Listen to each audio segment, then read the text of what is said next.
Ito po yung direction sa papuntang Sunyong Hanbugi Language Training Center sa mag-attend po ng orientation. Ito po, this one is the footwalk sa corner ng EDSA at saka Quezon Avenue.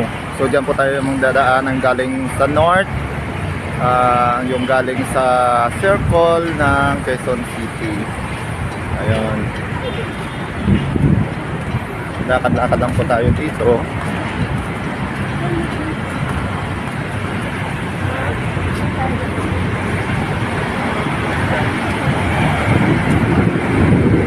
Yan, ito yung first landmark ninyo, yung 7-Eleven.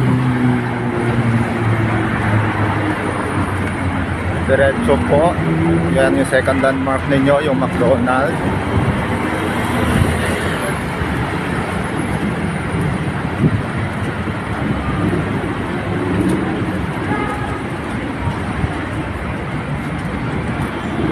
McDonald's.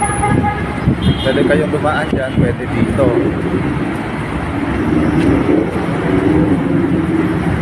Yun po sa unahan, kita na po natin yung yung signboard, yung tarpaulin.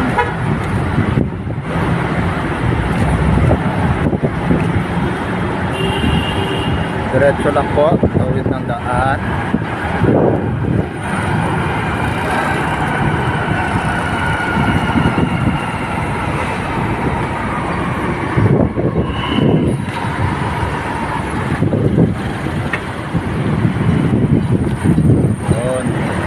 Yan po yung work in Korea.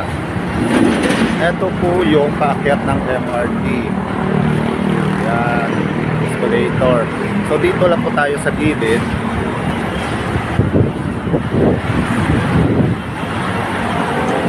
Then nandito po yung entrance papunta doon sa office. Yan, pagdating nyo po dito, tanungin ng si guard, andyan si guard about the direction kung saan yung Sunyong Hanbugi.